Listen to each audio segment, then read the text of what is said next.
Hey guys, what's up? It's Christine Seal, the high level queen, and today we're going to do a lunch and learn, and I'm going to teach you guys all about workflows, how to do positive intent, how to wait for a response, and all the crazy, confusing stuff that you guys need help with. I am here to answer your questions today, so make sure that you take advantage of the time, all right? Okay, so someone, actually, if you guys can hear me, put a one in the chat just to make sure. And then someone in the Facebook group asked,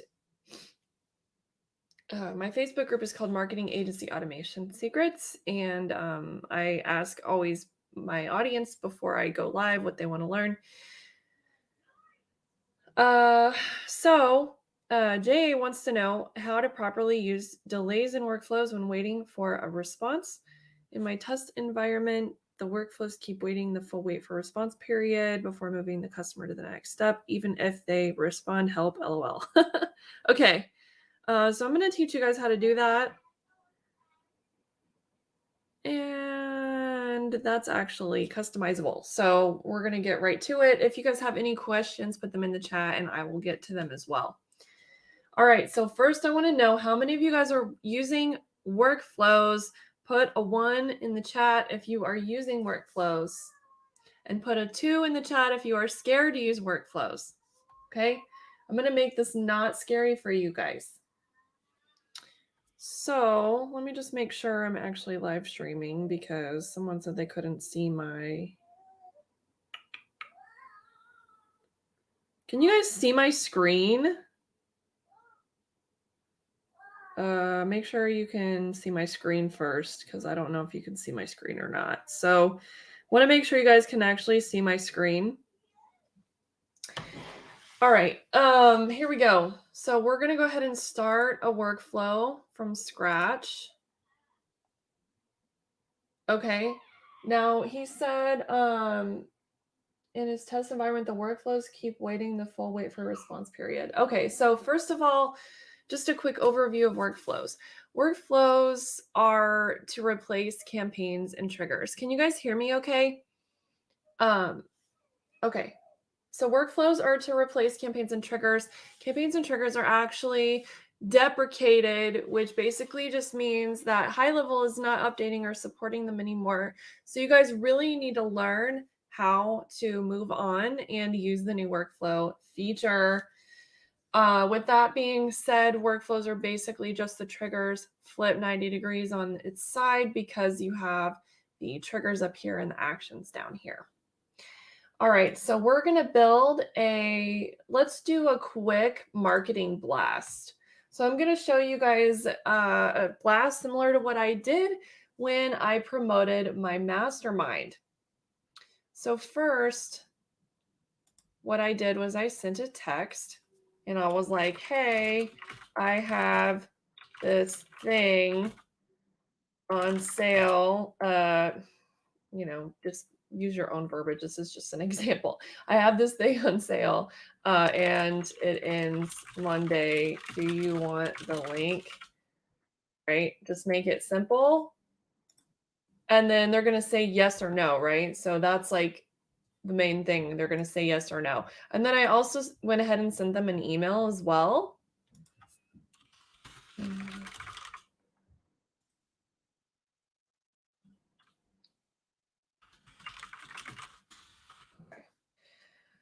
So we've got a text and we've got an email. Now, the thing is, I want to wait for a response, right? I want to wait for a response. So what I'm going to do here is I'm going to wait.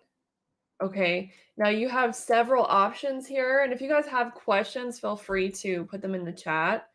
You've got several options for this here. And it can be kind of overwhelming. But the one that we want is contact reply. Okay. So we want to wait for the contact reply. And we want them to reply to the text. Okay. And then here in the timeout, this is important because if you don't set a timeout, guys, I've had this happen before. 6 months down the road, they could say yes.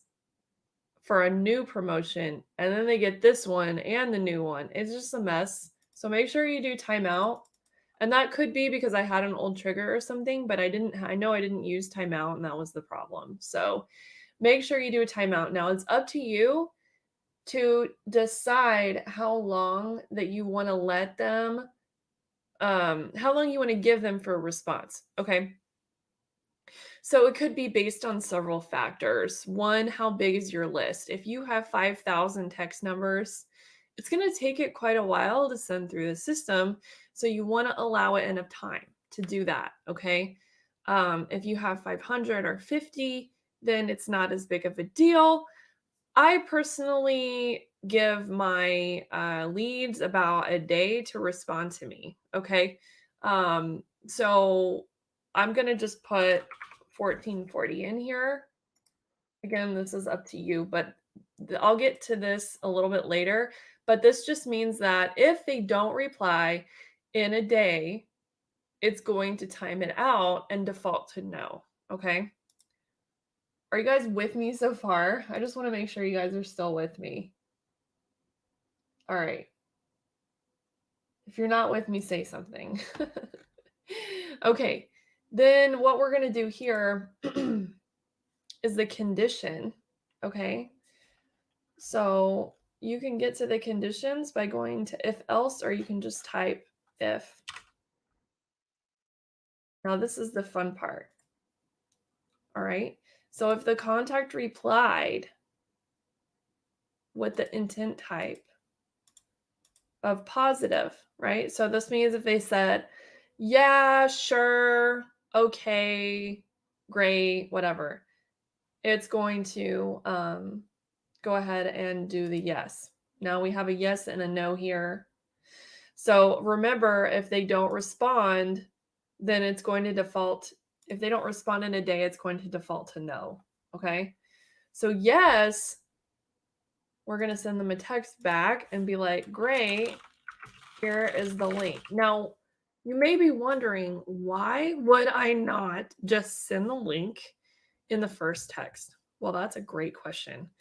And basically, it's because it's kind of like cold email. Like, it's not best practice to just blast a link out to your entire list without knowing if they're interested. And you're going to get like blacklisted or put in the spam a lot quicker. So you only want to send this link to people who are actually interested and respond. Okay. Now here, what you can do, and what I do as best practice, is what's called a trigger link. So you're just going to include that in there. On mobile, it doesn't look like this. It actually is the link in the trigger link, and then you can do all kinds of cool stuff with it in workflows if they click the link. Okay, so this is just tracking if they click the link or not. Okay, so recap so far. Okay, I hope you guys are with me. You guys with me? If you have any questions, let me know. Recap, we are sending a text blast to our whole list and asking if they want the link to the sale. We're sending them an email and saying, hey, I have a sale. Okay. Then we're giving them a day to respond. If they do not respond within the 1440 minutes, it defaults to no, which we're going to do in a second. Okay. Then if they do respond positively, okay, so if they respond positively, then we are sending them the link only if they respond positively. Okay. Is everyone with me so far? I hope you're with me. All right, cool. So now, and if you're not with me, just ask me questions. Okay. So now we can do other stuff like send another email and be like, you said you wanted it, so here it is. Okay. And then you can put your trigger link again in there, or you can just highlight and then link to it. Okay. Like that. Okay. And then you're going to email it to them too. just in case. Make sure they got it. Now, what happens if they don't reply within a day? Okay. What happens if they don't reply within a day? So a lot of people don't use this timeout feature. Okay, they don't know what it is or they're scared of it or whatever and they don't use it. But like I was saying in the beginning before people really started watching, if you don't use a timeout and you do another promotion down the road, or maybe you have an old trigger or something like that and you send a text like 6 months ago and they say yes to the second one, then they may get both campaigns, which I've had it happen to me before. That's why I'm saying be careful with this. So I always, as best practice, do a timeout and give them a day. Now you could give them an hour, you could give them 2 hours, you could give them 3, whatever you want to do here. Just keep in mind that you need to give the system enough time to text all of your list. Okay. So if you have a big list, you might want to give them more time. And it's also a time sensitive thing, right? If your sale ends tomorrow and you give them a day to respond, it may not be the best move. Okay. So it depends on a lot of factors. I'm just using this as an example. Okay. You guys with me? Put a 1 in the chat. Put a 1 in the chat. I'm going to show you what happens when they don't respond or if they if it's a no. Okay. So right, our intent type is positive. So if it's not positive or if they don't respond. All right. So High Level introduced this new thing recently called Go To. And this is by far my favorite feature of all time because you actually don't have to repeat all your steps anymore. You can say, okay, well, let's say they don't respond to the text, but I still want to email them anyway. You can just go like that and it goes ahead and sends them the email anyway. Okay. Which is what I do. If they don't respond to the text, maybe it's a wrong number or maybe they are on a 7-day retreat in the middle of the jungle, whatever. I still want to send them an email. So I went ahead and drag this over to email. So now if they don't respond within a day, I'm going to go ahead and email them anyway. Okay. So I hope that makes sense. So that's how you do like a positive intent workflow with conditions, with a delay. So Jay, I hope this helps you, but this is how you set it up correctly. Now, I always say test. So you can actually click on test workflow and pick your contact in here and run yourself through. I always recommend, if you've been following me for any length of time, make sure that you test your stuff. Okay. And I have an IT background, so I'm big into testing. Okay. So if you guys are liking this, give me some likes and hearts. And I got some questions over here. If you guys have questions, go ahead and put them in the chat. Okay. When you have a minute, would you mind talking about the key difference between workflows and campaigns? Yeah. So that's a great question. Campaigns are the old school way of sending out information. So let's say, like you see this text in this email. So in the past, before workflows, you would have a campaign with a text and an email, but then you would have a different trigger that would do this stuff. A different trigger that would do this, and a different trigger that would do this, and a different trigger that would do this. It was like a mess. It was really hard to track. So now you can put your campaigns and triggers in one workflow and see what is going to happen. And you don't have to track down like 3 triggers for one campaign. Like I used to have to do that all the time. I would have 3 campaigns and 3 triggers or 5 triggers, whatever. And I would totally get confused and lost on what was going on. So I hope that helps. But I'm trying to teach you guys how to move forward so that, High Level's not going to support campaigns and triggers anymore. And it's really important that everyone learns how to use this without getting frustrated. So that's why I'm here to help you. All right. So feel free to ask me more questions, guys. That's how you do the positive intent text blast. And that's the same kind of structure that I use to promote my mastermind. Uh, I sent that out a couple weeks ago. So if you're on my list, you probably got it already. My mastermind is next weekend already. So we're kind of winding down the promotion and everything like that. Go ahead and ask questions and I will look up a different thing to show you. You guys want to see like my mastermind workflow? I can show you guys my mastermind workflow if you want to see it. Likes and hearts, you want to see it? You don't want to see it? I have lots of mastermind workflows. This is just one of them.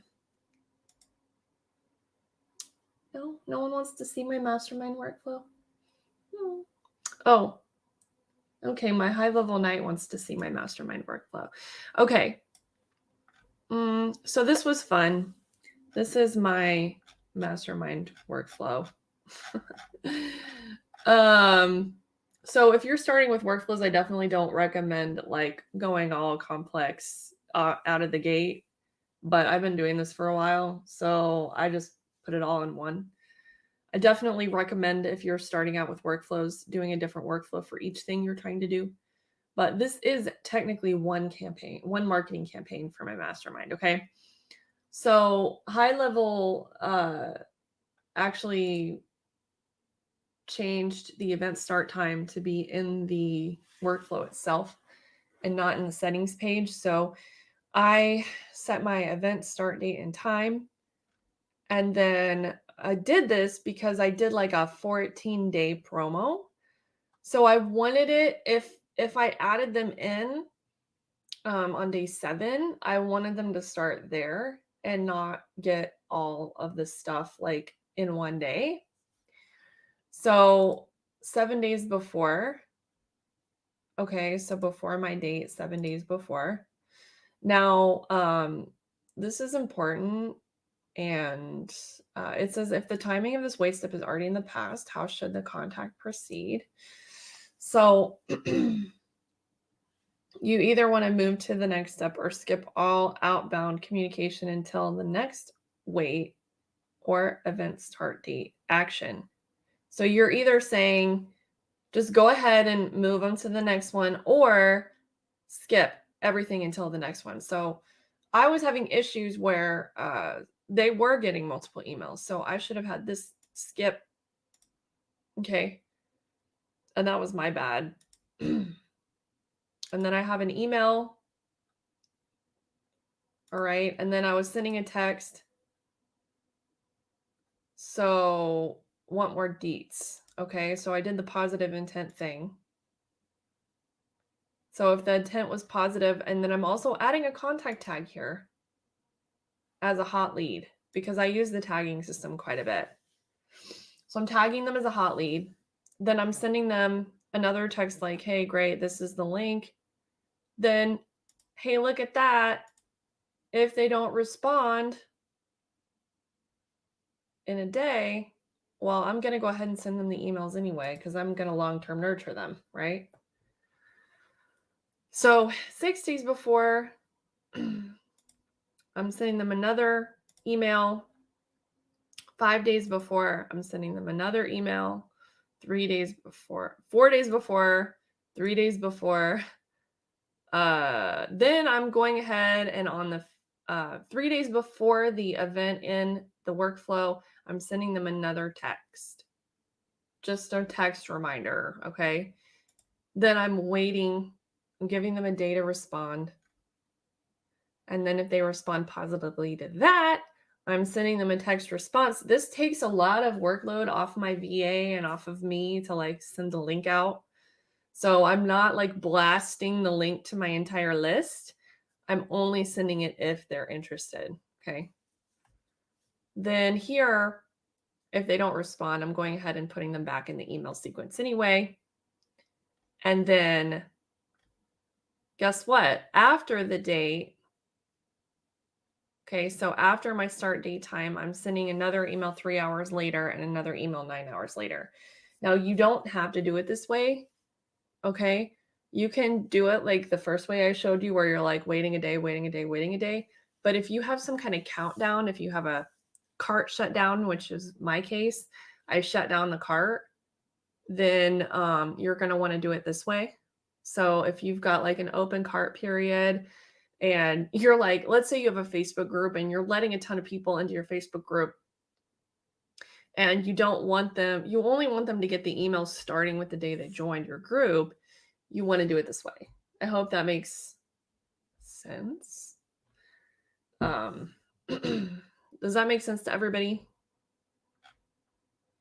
Put a 2 in the chat or give me some likes and hearts if that makes sense to you guys. I hope that I'm making these less scary. You also want to do the test like I showed you earlier, test workflow. You can just put yourself in there and, as my friend Mikey says, rip. Okay. Now here, so this is where the event start date used to be, but see, it says deprecated. So we put it here instead. So you can find that there. You can also put a default from name and from email, which is super helpful. You don't have to do that in each step in the workflow anymore. So that's pretty amazing. I have allow multiple turned off. Now, I have learned recently that even if allow multiple is off, if you directly add someone into a workflow from like a Zap or something, they're going to get it more than once. Okay. And then I also had an issue where I paused one of my workflows and then it started sending the email twice. And we literally just heard back from high level support on that. And they said, if you pause a workflow, then your contacts will get the last email twice. And I'm like, that seems like a bug. So I'm going to talk to Sean about that. It doesn't sound right to me because I feel like we should be able to pause our workflows without having to worry about duplications. And then auto mark is red. If you use the read and unread tab in conversations, you're going to probably want to turn this on. It's a personal preference thing. But I don't like to have a ton of unread messages when I send out a blast. So if you only want to know when someone replies, you want to auto mark as read. Okay. And then again, don't use this anymore. And then you can see the history and the status and like how many times it was sent out and who it was sent to and how many times it was open and all that in here. So I hope that helps.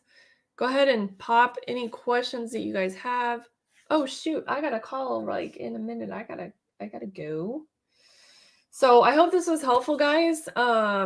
Give me some likes and hearts if you like it, like and subscribe. And next week I'm not gonna have a call because it's my mastermind. So last call for mastermind. I'm literally gonna have to shut it down because it's next weekend. But I'll go ahead and put the link here on the screen so you can check it out if you want.